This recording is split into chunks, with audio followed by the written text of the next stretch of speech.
좋은 날입니다. 오늘도 말씀 안에 승리하는 하루 되시기를 기도하겠습니다.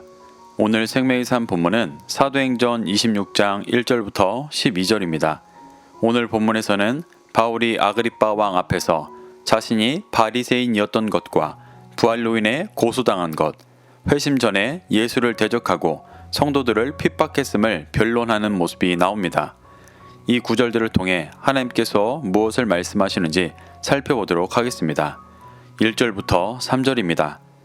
아그리빠가 바울에게 이르되 너를 위하여 말하기를 내게 허락하노라 하니 이에 바울이 손을 들어 변명하되 아그리빠 왕이여 유대인이 고발하는 모든 일을 오늘 당신 앞에서 변명하게 된 것을 다행히 여기나이다. 특히 당신이 유대인의 모든 풍속과 문제를 아심이니이다. 그러므로 내 말을 너그러이 들으시기를 바라나이다. 아그리빠 왕은 베스도가 사건의 진상을 잘 파악해 로마에 보고서를 쓸 수 있도록 바울에게 변론할 기회를 줍니다. 바울은 이미 로마에 가기로 결정되었었기 때문에 이 신문이 그를 재판하고 큰 변화를 줄 수 있는 시간은 아니었습니다. 그럼에도 바울은 앞서 했던 4번의 변론들과 비교해도 손색이 없을 만큼 길고 상세하게 변론을 합니다. 이는 그 자리에 모인 유대의 주권자들에게 진리를 전하기 위함이었습니다. 바울이 스스로에 대해 변명한다는 단어를 반복합니다. 변명하다라는 말은 자신에게 죄가 있지만 핑계를 댄다는 뉘앙스지만 원어를 보면 변호하다, 변론하다라는 뜻입니다. 바울은 자신에 대해 변호하며 복음을 전하려 하고 있습니다.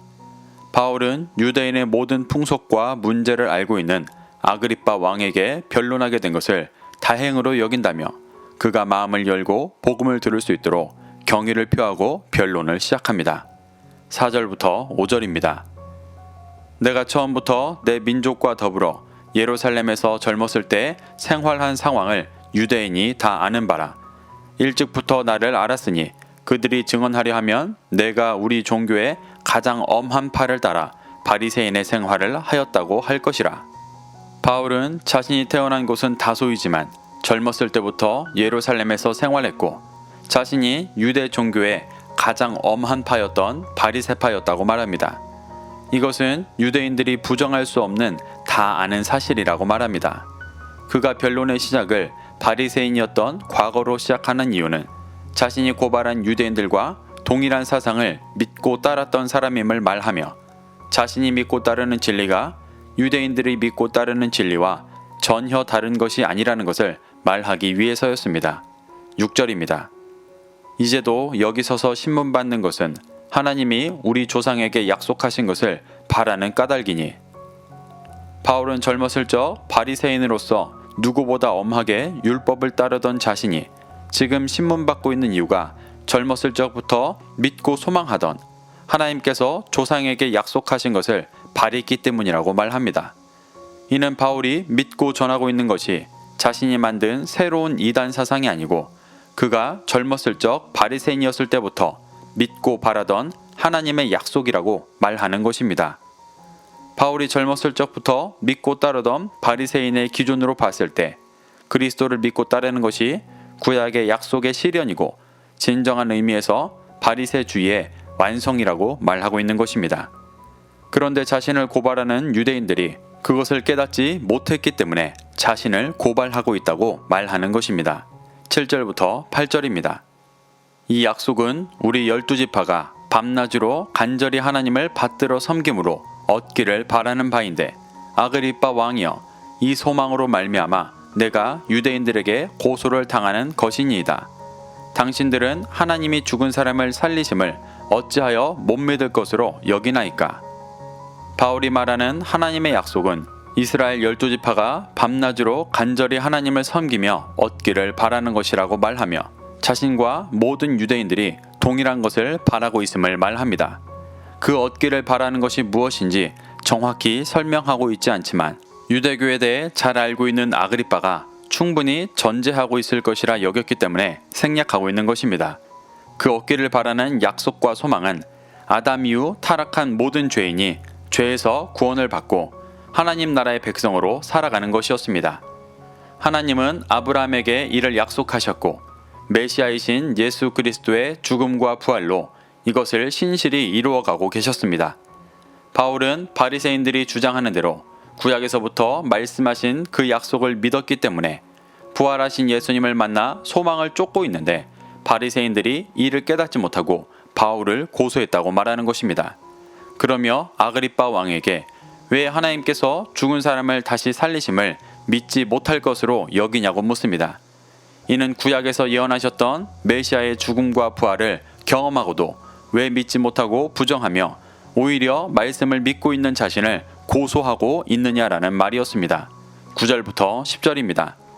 나도 나사렛 예수의 이름을 대적하여 많은 일을 행하여야 될 줄 스스로 생각하고 예루살렘에서 이런 일을 행하여 대제사장들에게서 권한을 받아가지고 많은 성도를 옥에 가두며 또 죽일 때 내가 찬송 투표를 하였고. 바울은 자신이 던진 질문에 대해 자신의 삶을 간증하며 스스로 답합니다. 바울은 회심 전 자신도 나사렛 예수의 이름을 대적하는 많은 일을 행해야 하는 줄 스스로 생각했다고 말합니다.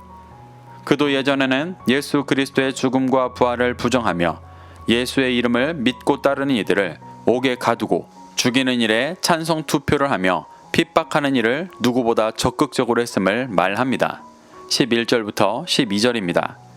또 모든 회당에서 여러 번 형벌하여 강제로 모독하는 말을 하게 하고 그들에 대하여 심히 격분하여 외국 성에까지 가서 박해하였고 그 일로 대제사장들의 권한과 위임을 받고 다메섹으로 갔나이다. 바울은 자신이 모든 회당에서 여러 번 형벌하여 강제로 모독하는 말을 하게 했다고 말합니다. 모든 회당에서라는 표현은 그가 예루살렘 인근 지역을 돌아다니며 여러 회당에서 예수님을 믿는 자를 색출하고 형벌을 가했음을 말합니다. 또 강제로 모독하는 말을 하게 했다는 것은 예수 그리스도를 부인하고 모독하는 말을 하게 하며 배교자가 되게 유도했다는 것을 말하는 것입니다. 이는 어떤 의미에서 가장 비열하고 잔인한 탄압의 방법이었을 것입니다. 바울은 자신이 그리스도인들에 대하여 심히 격분해 외국 성까지 가서 박해했었다고 말합니다. 이는 앞서 예루살렘 인근 지역의 여러 회당을 다니는 차원을 넘어 다메섹과 같은 이방 나라까지에 가서도 그리스도인들을 박해했던 것을 말하는 것입니다. 이렇게 바울은 자신이 정통 바리새인이었고 누구보다 앞장서 기독교를 박해했던 사람이었음을 어필합니다. 자신이 누구보다 구약에서부터 말씀하셨던 하나님의 약속을 믿고 소망했기 때문에 기독교를 박해했었다고 말하는 것입니다. 하지만 앞에서 언급했듯 자신은 계속해서 하나님의 약속을 믿고 소망했기 때문에 예수 그리스도의 죽음과 부활을 믿게 되었고 전했다라는 사실을 말하려 하고 있습니다. 그래서 내일 본문에서 예수 그리스도를 만난 간증을 하게 됩니다. 사랑하는 성도 여러분, 바울은 이미 로마에 가는 것이 확정되어 더 이상 얻을 것이 없는 신문이었음에도 아주 상세하게 자신의 상황을 변론합니다. 이는 그 자리에 모여있는 유대 지역의 이방인 주권자들에게 복음을 전하기 위함이었습니다. 그는 이렇게 갇혀있는 상황 속에도 때를 얻든지 못 얻든지 복음을 전하며 하나님의 약속이 이루어지기를 소망하는 모습을 보여줍니다. 우리도 그리스도인으로서 바울의 모습을 본받아 복음을 믿고 전하며 하나님의 약속이 이루어지기를 소망하는 신앙이 되시기를 축복합니다.